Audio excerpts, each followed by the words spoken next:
नमस्कार दोस्तों, मैं हूं आपका मित्र सर्वमित्र। और द मसला में मसला यह है कि हरियाणा के एक राज्यसभा सांसद ने अपना एक बंगला चीनी वाणिज्य दूतावास को किराए पर दिया है। यानी कि जो चीन देश है उनके दूतावास को मुंबई में बंगला किराए पर दिया है। और किराए पर कब दिया है? जब गलवान घाटी में जो झड़प हुई थी भारतीय सेना और चीनी सेना के बीच में, और उसमें हमारे 20 वीर बहादुर जवान शहीद हो गए थे, जिसके बाद पूरे देश में चीन के प्रति गुस्सा अभी भी बना हुआ है। लेकिन उस घटना के 14 दिन बाद यह बंगला किराए पर दिया गया।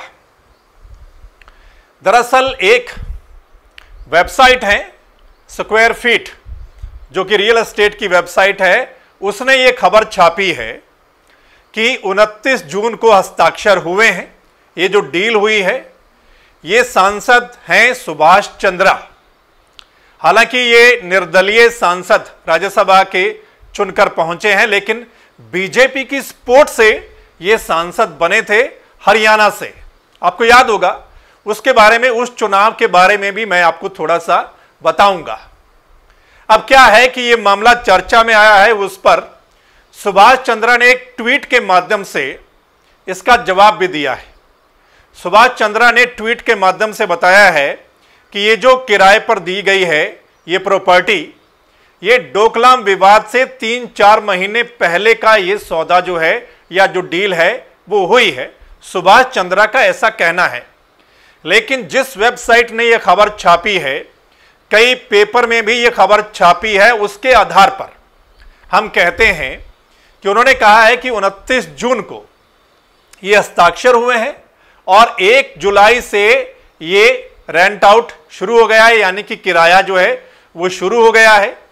2 साल के लिए ये डील हुई है और 1 महीने का किराया 4,90,000 रुपया है। और उन्होंने एडवांस में 58,80,000 रुपया पे भी कर दिया है। उसमें कई महीने का किराया है और कुछ रिफंडेबल अमाउंट है। ये कफ परेड इलाका है मुंबई का, इसको वहां पॉश इलाका कहा जाता है जहां पर ये बंगला है, और बहुत अमीर इलाका इसको कहा जाता है। और बताया जा रहा है कि इसमें जो दूतावास के जो अधिकारी कर्मचारी हैं उनके रहने के लिए यह बंगला वहां पर दिया गया है। सो दोस्तों, एक तरफ चीन के साथ हमारा विवाद चल रहा है, तनाव बना हुआ है अभी भी वहां बॉर्डर पर, और जो झड़प हुई थी गलवान घाटी में 15 जून को, उसमें हमारे 20 जवान शहीद हो गए। चीन के प्रति गुस्सा है और उसके बाद ये मांग उठी हमारे देश में, लोग भी प्रदर्शन कर रहे थे। राजनीतिक पार्टियों में बैठे नेता भी ये कह रहे थे कि चीनी सामान का बहिष्कार होना चाहिए, चीन का सामान आप मत खरीदो, भारत में ही जो सामान बनता है वो खरीदो। और इसमें सत्ताधारी पार्टी यानी कि बीजेपी के लोगों ने भी ये अपील की थी।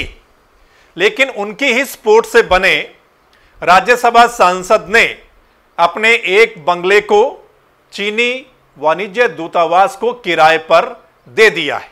हालांकि उनका दावा है कि यह पहले का डील हुई है, लेकिन वो वेबसाइट जिसने खबर छापी है उसका कहना है कि 29 जून को ये इस डील पर हस्ताक्षर हुए हैं और 1 जुलाई से ये जो किराया है वहां पर शुरू हो गया है। तो सुभाष चंद्रा ने अगर ऐसा कहना है कि ये 3-4 महीने पहले को ही है, तो वो इसके कागजात दिखा सकते हैं कि अगर 3-4 महीने पहले उस विवाद से अगर ऐसा कुछ हुआ है, या फिर वो इसे अभी रद्द भी कर सकते हैं। क्योंकि इसमें यह बात भी सामने आ रही है कि जो ये डील हुई है उसमें यह भी है कि कल को अगर कोई इसे रद्द करना चाहता है तो उसे इतना समय पहले जो है वो बताना होगा। ये उस डील में भी जो है ये बताया जा रहा है। तो अगर उनको लगता है कि ऐसा है तो वो फिर इसको रद्द भी कर सकते हैं। लेकिन ये दावा किया गया है कि ये गलवान घाटी में जो घटना हुई जिसमें हमारे जवान शहीद हुए, उसके 14 दिन बाद ये डील हुई है। तो इसको लेकर क्या समझा जाए कि क्या मतलब जनता ही चीनी सामान का बहिष्कार करेगी? क्या सिर्फ जनता को ही यह कहा जाएगा? अपील की जाएगी कि आप चीनी सामान का बहिष्कार करो, क्योंकि चीन हमारे साथ ये कर रहा है, चीन हमारे यहां घुसपैठ कर रहा है। क्या यह नेताओं की जिम्मेदारी नहीं बनती? और खासकर जो नेता सत्ताधारी पार्टी की सपोर्ट से राज्यसभा का सांसद बना है।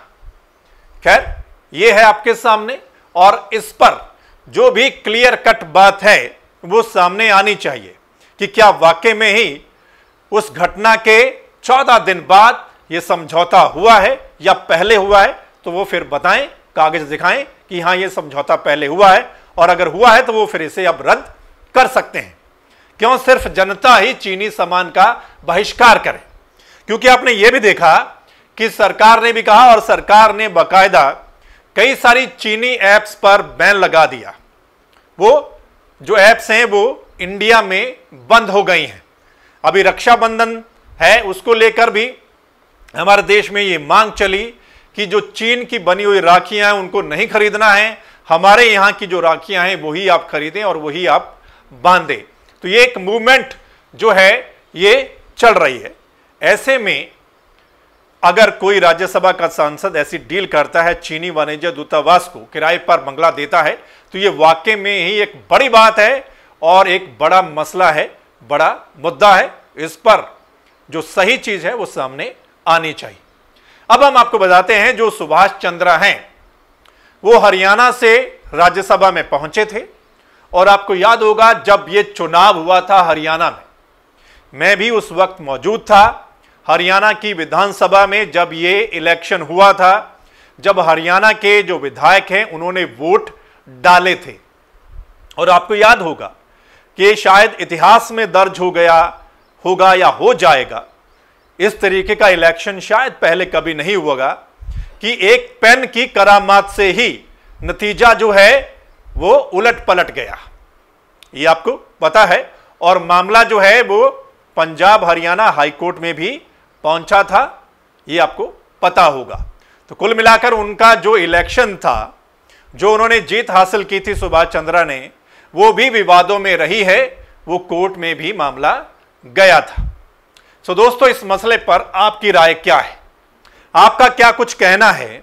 आप भी कमेंट के माध्यम से हमें जरूर लिखकर भेजिएगा। इस मसले पर आप क्या सोचते हैं कि एक तरफ चीन के साथ हमारा तनाव बना हुआ है, 20 बहादुर जवान हमारे शहीद हो गए थे, ये छोटी मोटी घटना नहीं थी, और अभी भी खबरें यही है कि उन्होंने हमारे यहां पर घुसपैठ की थी। हालांकि सरकार ने कहा कि ऐसा कुछ नहीं है, उन्होंने घुसपैठ नहीं की, लेकिन विपक्षी पार्टी कहती है कि उन्होंने घुसपैठ वहां पर की है। तो एक बड़ा मसला है। इस पर जो आज हमने आपके साथ चर्चा की है, उस पर अपनी राय कमेंट के माध्यम से हमें जरूर लिखकर आप भेजिएगा। इस वीडियो को अगर आप द मसला के YouTube चैनल पर देख रहे हैं तो इस चैनल को आपने सब्सक्राइब करना है, बेल आइकन को जरूर दबाना है, और अगर आप फेसबुक पेज पर देख रहे हैं तो फेसबुक पेज को लाइक करना है, फॉलो करना है, ताकि जो हमारा अगला मसला होगा, जो हमारी अगली वीडियो होगी, वो आप तक उसी समय पहुंच जाए। धन्यवाद, नमस्कार।